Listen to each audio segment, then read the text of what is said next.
ये आपका बॉडी है, ओमेगा एंगुलर वेलोसिटी से रोटेट कर रहा है, ओमेगा एंगुलर वेलोसिटी से बॉडी रोटेट कर रहा है। और जब ये बॉडी ओमेगा एंगुलर वेलोसिटी से रोटेट करेगा तो जो पार्टिकल्स होंगे उनकी एनर्जी होगी काइनेटिक एनर्जी। और कौन सी काइनेटिक एनर्जी होगी? रोटेशनल काइनेटिक एनर्जी होगी। कौन सी होगी? उसकी वैल्यू निकाल के दिखाना है। तो यहाँ पर लेट कर लीजिए मास m1 है, यहाँ पर लेट कर लीजिए मास m2 है, यहाँ लेट कर लीजिए मास m3 है, यहाँ लेट कर लीजिए मास m4 है, यहाँ लेट कर लीजिए मास mn है। ठीक है, ये n पार्टिकल से मिल करके ये बॉडी बनी है। ठीक है, अब इसके बाद आपको क्या करना है, ये आपका हो गया r1 डिस्टेंस परपेंडिकुलर, ये r2 डिस्टेंस, ये r3 डिस्टेंस, ये r4 डिस्टेंस और ये rn डिस्टेंस। ठीक है, और ये बॉडी रोटेट हो रही है ऐसे, और जब ये बॉडी रोटेट करेगी तो पार्टिकल्स भी रोटेट करेंगी। तो एक पर्टिकुलर अगर पार्टिकल को कंसीडर करें, हम इस बॉडी के एक पार्टिकल को कंसीडर करें तो वो कैसे रोटेट कर रहा होगा? ऐसे रोटेट कर रहा होगा, ये एक्सिस है, ऐसे रोटेट कर रहा होगा। मतलब एक तरीके से हमें ऐसा नज़र आएगा कि वो सर्कुलर मोशन कर रहा है। आएगा नज़र कि नहीं आएगा? पूरी बॉडी तो एक फिक्स एक्सिस के अबाउट रोटेट कर रही है। ठीक है, और वो जो पार्टिकल है वो कैसा लगेगा हमको कि सर्कुलर मोशन कर रहा है, वो सर्कुलर पाथ फॉलो कर रहा है। ठीक है, तो सबसे पहले आप क्या करेंगे, बेसिक फार्मूला काइनेटिक एनर्जी का लगाएंगे, kinetic energy of the first particle. तो उसके लिए आप लिखेंगे 1/2 mass of the first particle velocity of the first particle का स्क्वायर, हाफ m1v1 स्क्वायर। हम लोग जानते हैं बेसिक, यहीं से हम सारा दिमाग लगाने वाले हैं। इसके बाद फिर आप क्या करेंगे, v1 = ओमेगा r1 लगेंगे। Relation between linear velocity and angular velocity, relation between linear velocity and angular velocity. जब पार्टिकल ऐसे रोटेट कर रहा होगा तो जो यहाँ पर पार्टिकल जब ऐसे चलेगा तो ये जो इस डायरेक्शन में वेलोसिटी होगी उसका नाम क्या होगा? v।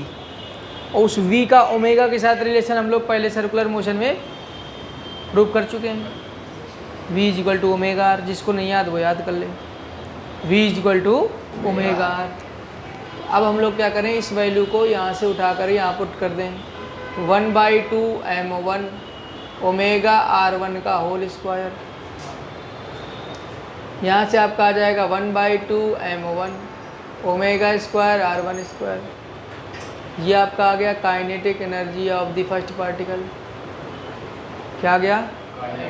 Kinetic energy of the first particle. इसे आप थोड़ा और अच्छे से लिख दें, 1/2 m1 r1 square into omega square. Last class में हमने आपको मोमेंट ऑफ इनर्शिया पढ़ाया था, I1 = होता है m1 r1 स्क्वायर। मतलब आपका बन के आ गया kinetic energy of the first particle = 1/2 I1 omega square. Kinetic energy of the first particle क्या आ गया? I1 omega square. कोई दिक्कत? इसी तरीके से सिमिलरली लिख सकते हैं आप kinetic energy of the second particle, 1/2 m1 v2 square m2 v2 square लिख देंगे। क्या हो जाएगा यहाँ से? 1/2 m2 v2 की जगह ओमेगा r2। और आपको बता दिया गया ओमेगा तो कांस्टेंट है। पूरी बॉडी जिस एंगुलर वेलोसिटी से रोटेट करेगी उसी से हर पार्टिकल रोटेट करेगा। ये नहीं कि पार्टिकल किसी अलग वेलोसिटी चलेगा और बॉडी अलग वेलोसिटी चलेगी, नहीं। ठीक है, तो यहाँ से आपका आ जाएगा 1/2 m2 omega square r2 square. मतलब आ गया 1/2 m2 r2 square into omega square. और m2 r2 स्क्वायर की जगह हम लोग क्या लिख सकते हैं? I2 लिख सकते हैं। क्या लिख सकते हैं? ये आपका आ गया kinetic energy of the second particle आ गया। Similarly kinetic energy of the third particle लिख दीजिए direct, 1/2 I3 omega square dash dash dash. Kinetic energy of the nth particle लिख दीजिए, IN ओमेगा स्क्वायर। हमें निकालना है पूरे बॉडी का टोटल एनर्जी। पूरी बॉडी का निकालने के लिए क्या करेंगे, काइनेटिक एनर्जी टोटल बराबर kinetic energy of the first plus kinetic energy of the second plus kinetic energy of the third plus kinetic energy of the nth particle. यहाँ से क्या आ जाएगा 1/2 I1 omega square 1/2 I2 omega square 1/2 I3 omega square plus 1/2 IN omega square.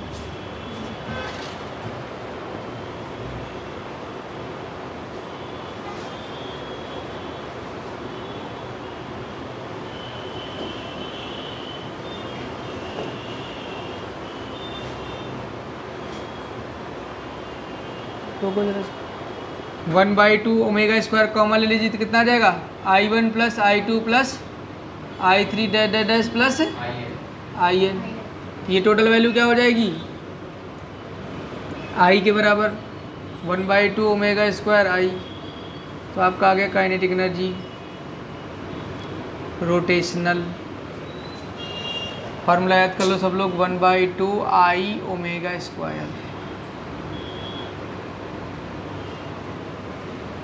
आप लोगों को बताया था हमने लास्ट क्लास में, जो काइनेटिक एनर्जी हमारा नॉर्मल हाफ mv² होता है लीनियर वाले केस में, रोटेशनल वाले केस में क्या हो जाएगा, इसको ट्रांसलेशनल बोलो। रोटेशनल वाले केस में क्या हो जाएगा 1/2 m को रिप्लेस कर देते हैं I से और v को रिप्लेस कर देते हैं ओमेगा से। जो काम लीनियर मोशन में मास का होता है, रोटेशनल मोशन में वही काम मोमेंट ऑफ इनर्शिया का होता है। मास क्या है, इनर्शिया ही तो है। मास क्या है, इनर्शिया, और आई क्या है, मोमेंट ऑफ इनर्शिया। ठीक है, तो जो काम मास का होता है वही काम रोटेशनल में मोमेंट ऑफ इनर्शिया का होता है। और वी क्या हो गया आपका, ओमेगा। तो याद रखने का तरीका क्या हो गया, हाफ mv² में m को रिप्लेस कर दो I से और v को रिप्लेस कर दो ओमेगा से, फार्मूला बन जाएगा रोटेशनल काइनेटिक एनर्जी का। अंदर क्या हो रहा है वो जानकारी लेने के लिए बॉडी के अंदर क्या हो रहा है वो ये जानना है। फार्मूले की रही बात तो वो तो इतना छोटा सा है। ठीक है, कर रही है तो जब बॉडी रोटेट कर रही होगी तो अगर आप एक पार्टिकल को कंसीडर करेंगे तो उसमें क्या लग रहा होगा, फोर्स लग रहा होगा। लग रहा होगा फोर्स कि नहीं लग रहा होगा, और वो force into perpendicular distance, force into perpendicular distance. जैसे यहाँ पर आपने फोर्स अप्लाई किया, जैसे यहाँ पर फोर्स अप्लाई किया, जब आपने फोर्स अप्लाई किया यहाँ पर इस तरीके से, तो यहाँ पर जो पार्टिकल है इसमें आपने फोर्स लगाया F1, इस पार्टिकल का नाम है M1, इसमें फोर्स लगाया आपने F1। जब आपने इसमें F1 फोर्स लगाया तो F1 इंटू R1, ये डिस्टेंस R1 है, F1 इंटू R1 करने से क्या आएगा, टॉर्क आएगा ना इस वाले पार्टिकल का, इस वाले पार्टिकल का टॉर्क आएगा। उसका नाम हमने दे दिया τ1, उसका नाम हमने क्या दे दिया, τ1। τ1 है torque experienced by the first particle. क्या होता है फार्मूला, R1 इंटू F1 या F1 इंटू R लिख दो। कोई हम वेक्टर फॉर्म में तो लिख नहीं रहे हैं। जब आप वेक्टर फॉर्म में लिखेंगे तो आपको R क्रॉस F लिखना है। यहाँ पर तो सिर्फ हमने मैग्नीट्यूड ले रहे हैं क्योंकि थीटा की वैल्यू तो 90 है, तो साइन 90 तो 1 हो जाना है। RF साइन थीटा होता है ना, तो थीटा 90 कर दिया गया है, तो साइन 91, तो उसको लिखने की कोई आवश्यकता नहीं है।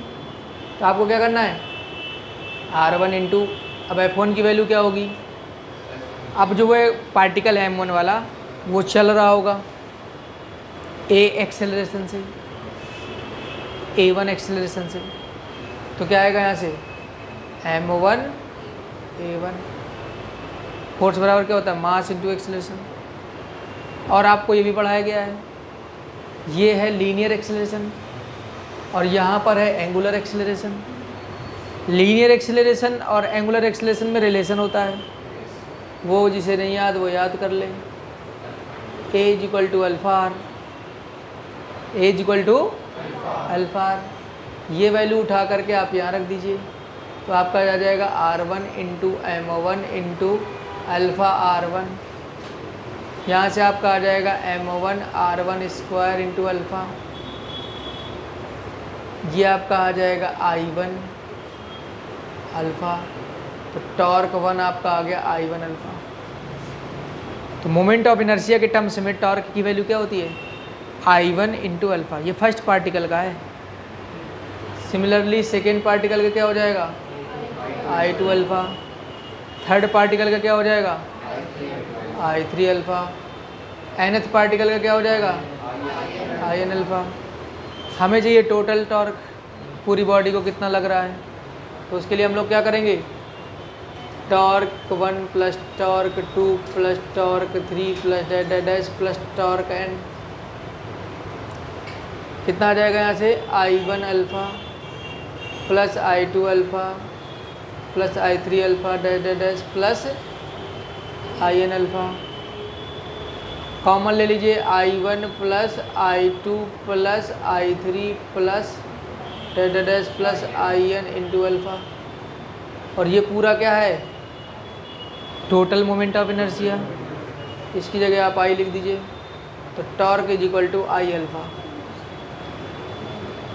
Torque equal to I alpha याद कर लो, torque is equal to I alpha numericals में यूज करेंगे। मोमेंट ऑफ इनर्शिया, यहाँ पर आपको ओमेगा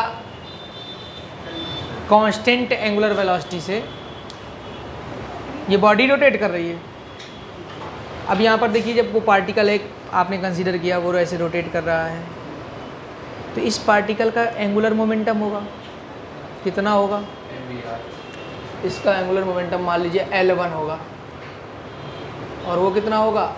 R1 इंटू P1 होगा। R1 इंटू पी होगा ना, क्यों?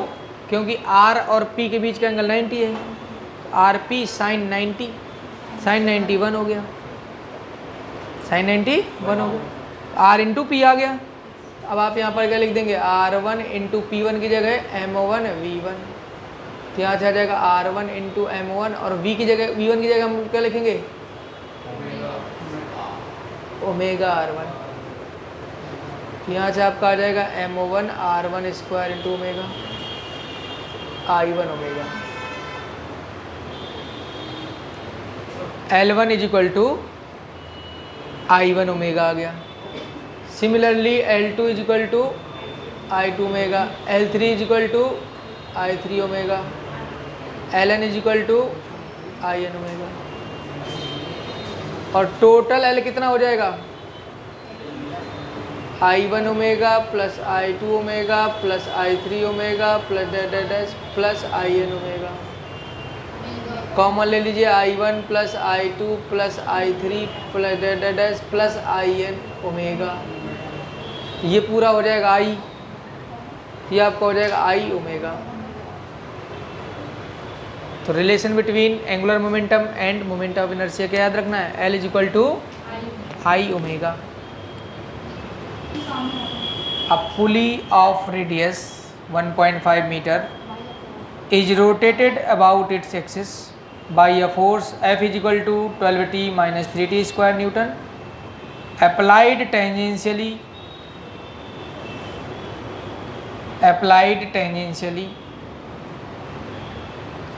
if the moment of inertia of the pulley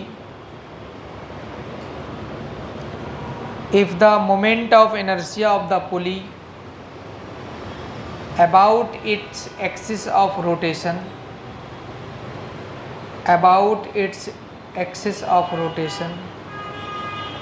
is 4.5 kilogram per meter square, 4.5 kilogram per meter square. The number of rotations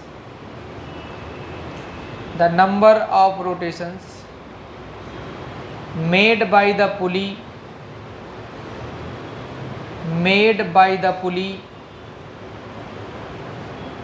before its direction of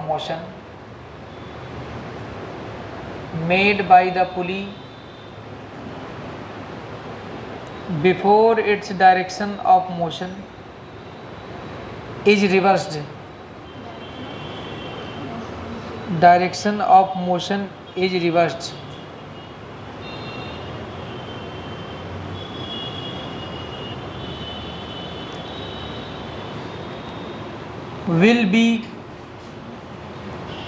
will be k upon pi, will be k upon pi. Find the value of k.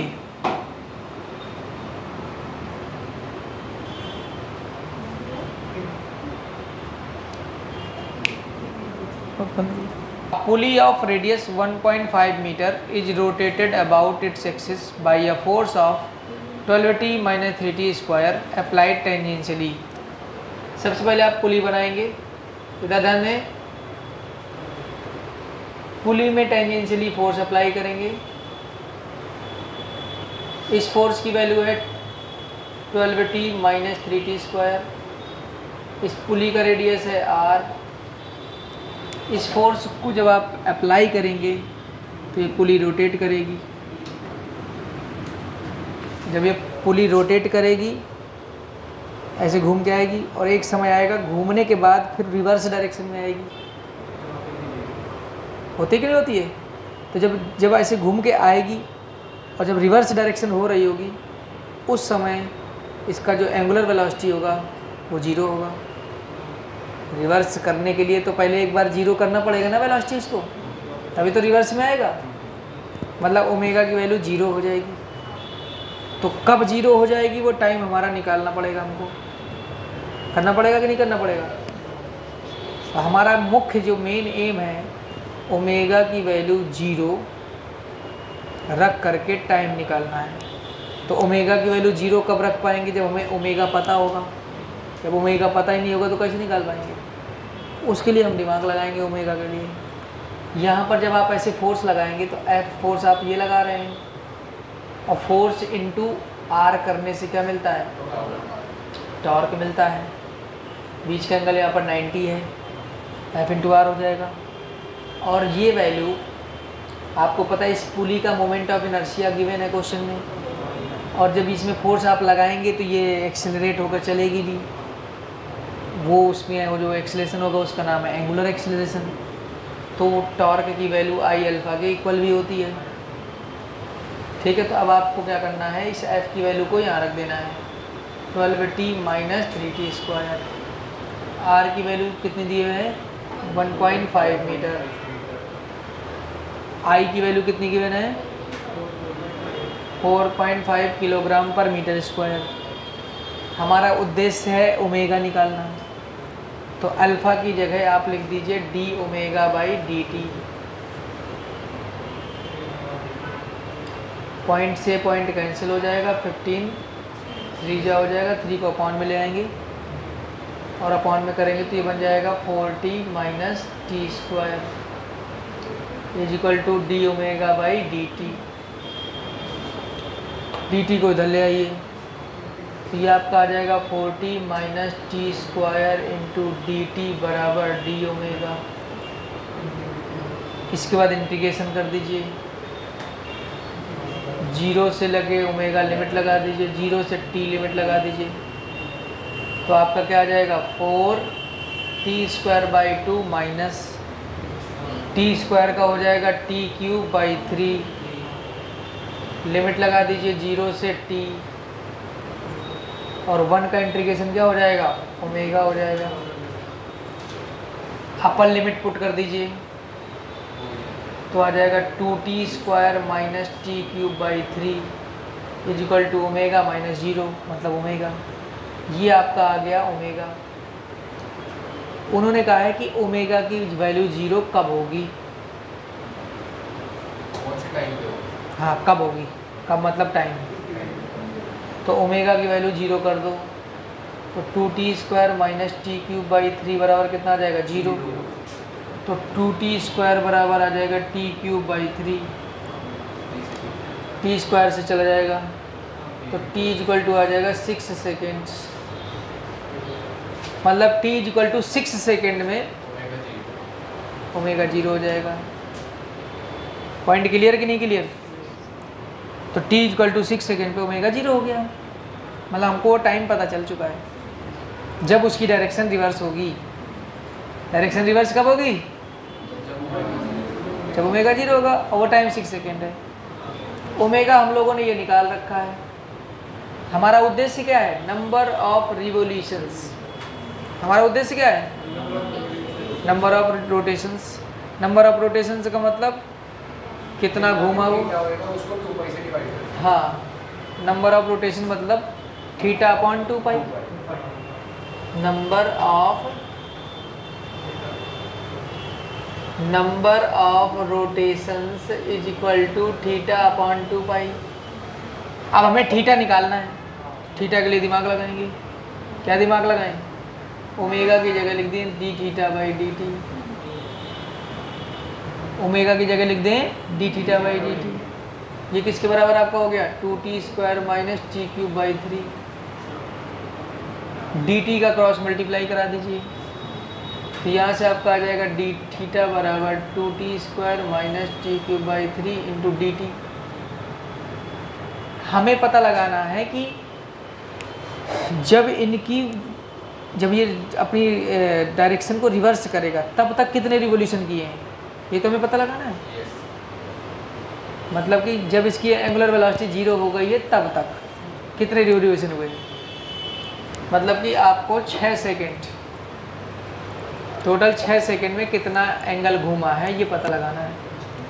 मतलब आप इसे integrate कर देंगे 0 से लेकर के 6 तक, 0 से लेकर के थीटा तक। 1 का इंटीग्रेशन आ जाएगा थीटा, लिमिट लगा देंगे 0 से थीटा, इंटीग्रेशन कर दीजिए 2t³ बाई 3 माइनस टी की पावर 4 बाई 4 इंटू 3। ये तो समझ में आता है ना आपको। लिमिट लगा दें 0 से 6। 6 का क्यूब कितना होता है? 216।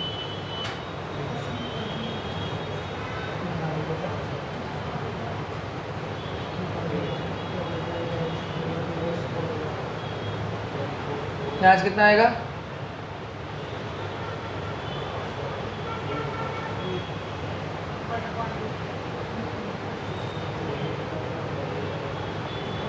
One 144 minus